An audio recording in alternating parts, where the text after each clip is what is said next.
जय हिंद बच्चों, GSP online classes में आप सभी का स्वागत है। बच्चों, हम लोग जो है इतिहास चालू कर दिया था पढ़ना, और इतिहास में पहला लेक्चर आ चुका है। आपने नहीं देखा है तो आप मेरे चैनल पर जाके वीडियो के लिस्ट में जाके देख सकते हैं, ठीक है। उसमें हम लोग जो है पहला अध्याय का डिस्कशन चालू किए थे, यूरोप में राष्ट्रवाद। तो यूरोप में राष्ट्रवाद के क्रम में जो है हम लोग कुछ बातें डिस्कस किए थे। तो आगे हम लोग इस अध्याय में शुरू करेंगे, और ये जो है लेक्चर नंबर 2 है। लेक्चर नंबर 1 आ चुका है, आपने उसको नहीं देखा है तो आप मेरे चैनल के वीडियो लिस्ट में जाकर देख सकते हैं। अलग से प्ले लिस्ट भी बना दिया जाएगा, ठीक है।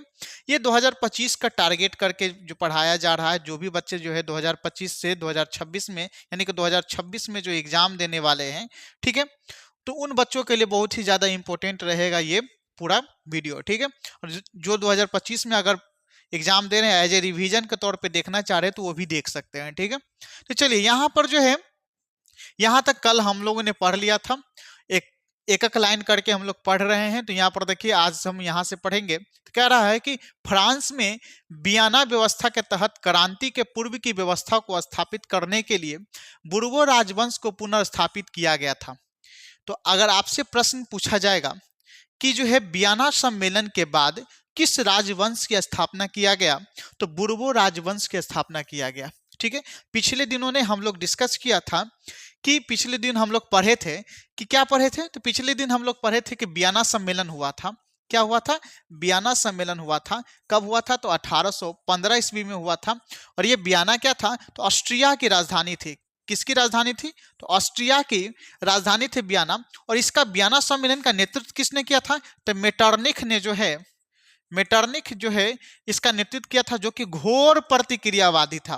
क्या था? घोर प्रतिक्रिया। चोट्टा जो है ना, ई लोकतंत्र आने ही नहीं देना चाहता था।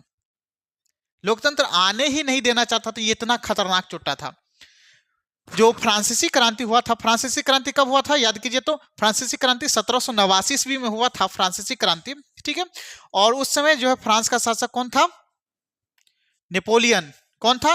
नेपोलियन बोनापार्ट, ठीक है, याद रखिएगा। आगे बढ़ते हैं। तो यहां पर जो है आपसे अगर प्रश्न पूछा जाएगा कि वियना सम्मेलन के बाद जो है फ्रांस में किस राजवंश की पुनः स्थापना किया गया, तो बुर्बो राजवंश का स्थापना किया गया। और लुई 18वां फ्रांस का राजा बना। कौन बना? लुई 18वां फ्रांस का राजा बना। अब आपसे प्रश्न इस प्रकार से पूछा जाता है कि लुई 18वां कहां का राजा था? तो लुई 18वां कहां का राजा था? तो फ्रांस का राजा था। लुई 18वां कहां का राजा था? तो फ्रांस का राजा था। जैसे देखिए, आपको पढ़ने का तरीका हम थोड़ा सा बता देते हैं। आप कैसे पढ़िएगा मेरे साथ। देखिए, क्या होता है कि जब एक बच्चे और एक टीचर की ट्यूनिंग बैठता है ना, तो ज्यादा समझ में आता है। तो मेरा जो पढ़ाने का तरीका और बच्चा कैसे समझे, उसको हम बता देते हैं कि जब हम आपको बोले ना, जैसे जैसे हम बोल रहे हैं कि लुई 18वां कहाँ का राजा था, तो आप अपने मन में या जहां पर भी है एकदम एकांत में बैठ जाइए। एकांत में बैठने के बाद बोल रहे हैं, जैसे हम पूछ रहे हैं लुई 18वां कहाँ का राजा था, तो जोर से बोलिए फ्रांस का राजा था। हम आपसे अगर पूछेंगे कि वियना सम्मेलन के बाद किस राजवंश की स्थापना किया गया फ्रांस में, तो बुर्बो राजवंश की। अगर नहीं, अगर बहुत सारा आदमी अगल बगल में है, जोर से नहीं बोल सकते, तो मन ही मन मुंह से हल्का आवाज में बोलिए। बोलने से आपको जो है याद हो जाएगा, ठीक है। हम गारंटी देंगे कि आप ये पूरा वीडियो देखिएगा ना, आप बोल बोल के देखिएगा, तो आपको पूरा जो है क्वेश्चन ऑब्जेक्टिव याद हो जाएगा, ठीक है। तो कह रहा है कि उसने फ्रांस की बदली हुई परिस्थितियों को समझा और फ्रांसीसी जनता पर पुरातनपंथी व्यवस्था को थोपने का प्रयास नहीं किया। उसने प्रतिक्रियावादी तथा सुधारवादी शक्तियों के मध्य सामंजस्य स्थापित करने का प्रयास किया, तथा इसी उद्देश्य से 2 जून 1814 को सम्राट की ओर से संवैधानिक घोषणा पत्र जारी किए गए, जो 1848 तक फ्रांस में चलते रहे। हुआ क्या कि वियना सम्मेलन हुआ था कि जो पुरातन व्यवस्था, पहले का जो राजा का व्यवस्था था, वो जो है यूरोप में स्थापित किया जाए। उसी क्रम में जो है फ्रांस के राजा बनाया गया। किसको? लुई 18वां को बनाया गया। फ्रांस के राजा जब लुई 18वां को बनाया गया ना, तो वियना सम्मेलन का जो अध्यक्ष था, अध्यक्षता किया था मेटरनिख, उसका आकांक्षा था, वो चाहता था कि जो लुई 18वां को बनाए हैं, तो ये पुरातन व्यवस्था को एकदम बढ़िया से बरकरार रखेगा। लेकिन लुई 18वां जो है ना, निकला बड़ी तेज। लुई 18वां क्या निकला? बड़ी तेज। वो समझ गया था कि भैया जनता के जो अंदर जो है ना, ये राष्ट्रवाद की भावना आ गया है। अगर हम इसके ऊपर पुरातन व्यवस्था थोपने की कोशिश करेंगे ना, तो हो जाएगा गड़बड़। गड़बड़ हो जाएगा ना, तो एक हमारे बिहार में नहीं है कि आइए ना हमारा बिहार में, ठोक देंगे कट्टा कपार में, तो वही वाला बात हो जाएगा। तो लुई 18वां जो है यहां पर समझ गया कि हमको जो है जनता और ये जो प्रतिक्रियावादी नेता है, जैसे मेटरनिक हो गया, जो पुरातन व्यवस्था लाने की कोशिश कर रहा है, ये दोनों के बीच में जो है हमारा पुल का काम करना पड़ेगा, सामंजस्य बैठाना पड़ेगा। दोनों का बात सुनेंगे और दोनों के बात को मिला मिला के चलेंगे।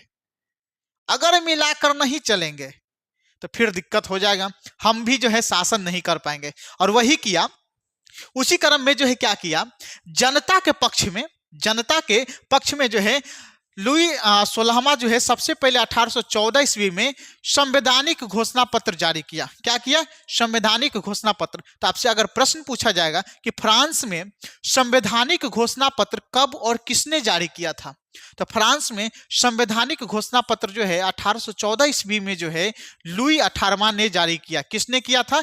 लुई 18वां ने जारी किया था।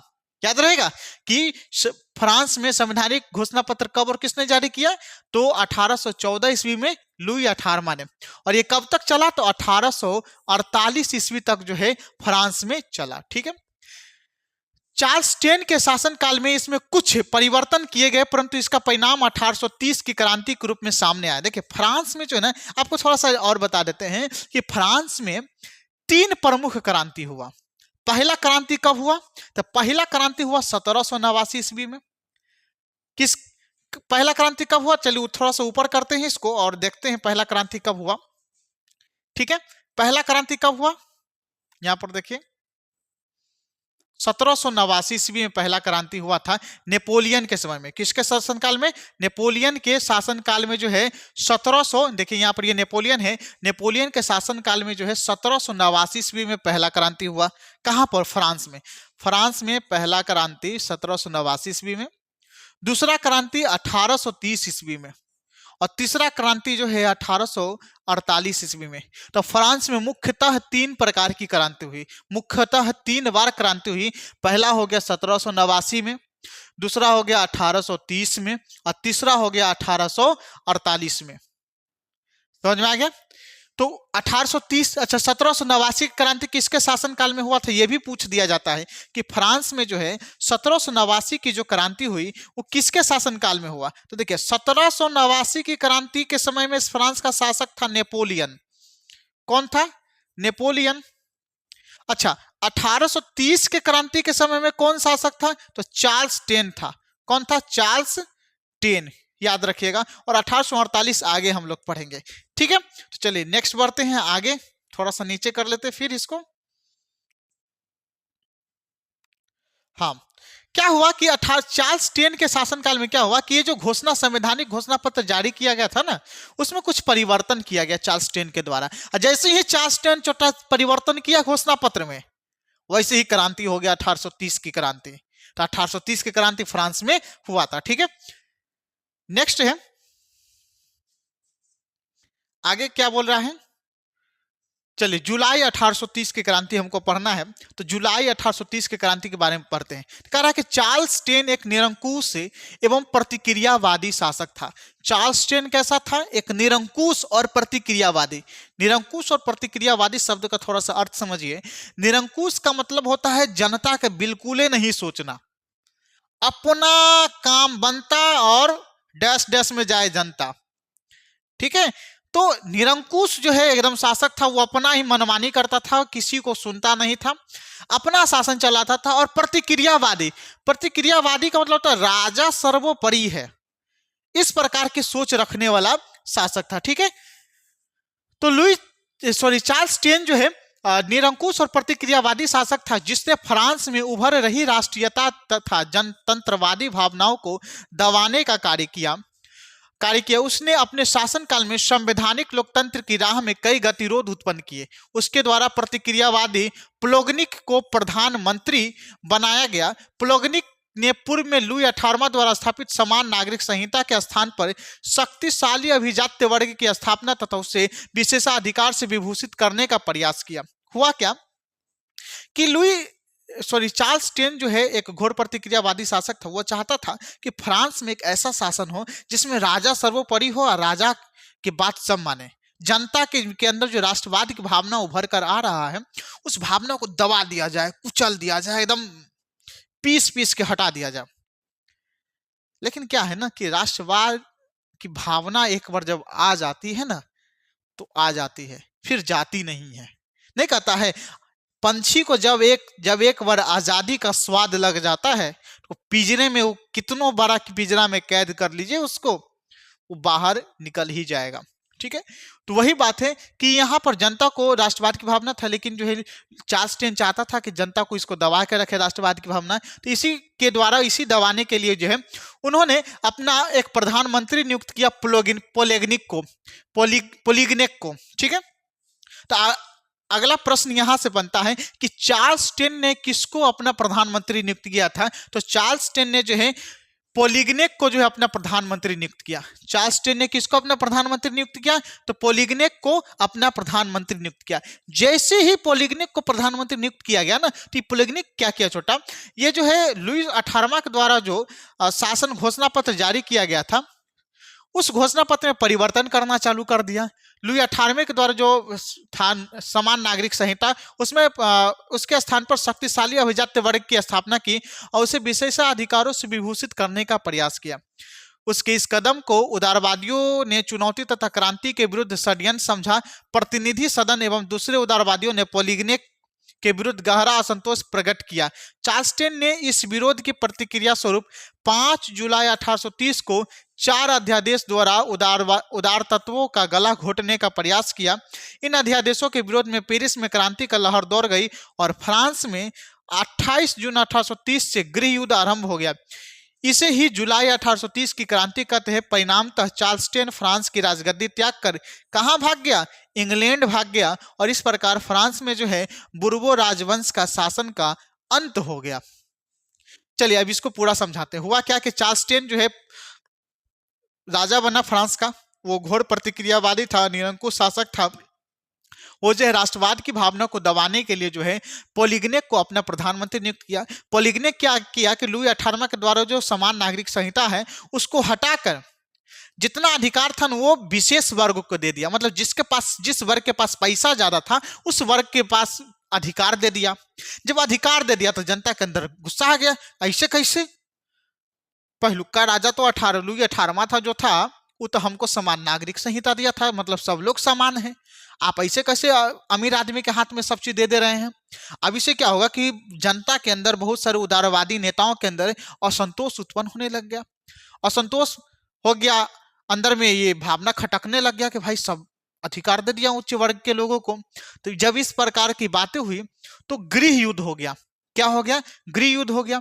गृह युद्ध हो गया और इस कब गृह युद्ध हुआ? तो 28 जून 1830 का गृह युद्ध हो गया और अंत में जो है चार्ल्स टेन को अपना गद्दी छोड़कर इंग्लैंड भागना पड़ गया। तो यहां से एक और प्रश्न बनता है कि चार्ल्स टेन फ्रांस की गद्दी छोड़कर कहां भाग गया था? तो इंग्लैंड भाग गया था।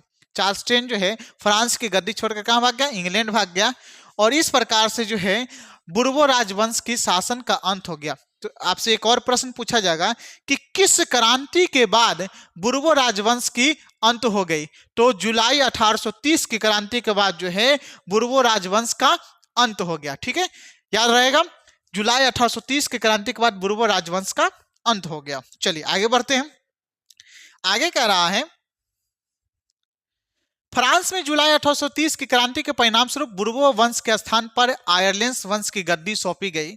इस वंश के शासक लुई फिलिप ने उदारवादियों, पत्रकारों तथा पेरिस की जनता के समर्थन से सत्ता प्राप्त की थी। अतएव उनकी नीतियां उदारवादियों के पक्ष में तथा संवैधानिक गणतंत्र के नियमित रहे। तो यहां से एक और प्रश्न बनता है कि जुलाई 1830 की क्रांति के बाद किस राजवंश का अंत और किस राजवंश का उदय हुआ? तो देखिए बुर्बो राजवंश का तो अंत हो गया। अब बुर्बो राजवंश के स्थान पर किस वंश को फ्रांस की गद्दी सौंपी गई? तो आयरलैंड वंश को जो है फ्रांस की गद्दी सौंपी गई। और ये इस आयरलैंड वंश के फ्रांस की जो गद्दी सौंपी गई आयरलैंड वंश के तहत, तो फ्रांस का राजा कौन बना? तो लुई फिलिप जो है फ्रांस का राजा बना। और फ्रांस का राजा लुई फिलिप जो बना वो कैसे बना, तो वो जनता के द्वारा चुना गया, जनता के सपोर्ट से, उदारवादी नेता के सपोर्ट से जो है वो राजा बना। तो मतलब ये जब जनता और उदारवादी नेता का सपोर्ट से बनना है, इसका मतलब वो जनता के प्रति अच्छा व्यवहार रखेगा, जनता के प्रति सोच अच्छा रखेगा। तो उन्होंने जो है उदारवादी नीतियों को अपनाया, उदारवादियों के पक्ष में और संवैधानिक गणतंत्र के पक्ष में रहा। ठीक है, अब आगे यहाँ पर प्रश्न कह रहा है कि 1830 के क्रांति का प्रभाव क्या पड़ा। ठीक है, तो 1830 के क्रांति के प्रभाव के बारे में हम लोग पढ़ते हैं। कह रहा है कि इस प्रकार जुलाई जुलाई की क्रांति, अच्छा जुलाई 1830 की क्रांति जो था ना, 1830 के फ्रांसीसी क्रांति, इसको जो है जुलाई क्रांति के नाम से भी जाना जाता है। किस नाम से जाना जाता है, तो जुलाई क्रांति के नाम से जाना जाता है, क्योंकि ये जुलाई में हुआ था, इसलिए इसको क्या किस क्रांति के नाम से जाना जाता है, तो जुलाई की क्रांति के नाम से जाना जाता है। ठीक है, तो कह रहा है कि इस प्रकार जुलाई की क्रांति इस बात की सूचक थी कि देश में कट्टर राजसत्तावादियों का प्रभाव कम हो रहा था। वास्तव में यह क्रांति मध्य वर्ग और लोक संप्रभुता के सिद्धांतों की देन थी। इस क्रांति ने फ्रांसीसी क्रांति के सिद्धांतों को पुनर्जीवित किया तथा वियना कांग्रेस के उद्देश्य को निर्मूल सिद्ध कर दिया। इसका प्रभाव संपूर्ण यूरोप पर पड़ा और राष्ट्रीयता तथा देशभक्ति की भावना का प्रस्फुटन जिस प्रकार हुआ, उसने सभी यूरोपीय राष्ट्रों के राजनीतिक एकीकरण, संवैधानिक सुधारों तथा राष्ट्रवाद के विकास का मार्ग प्रशस्त किया। इटली तथा जर्मनी का एकीकरण तथा यूनान, पोलैंड, हंगरी के तत्कालीन व्यवस्था के प्रति राष्ट्रीयता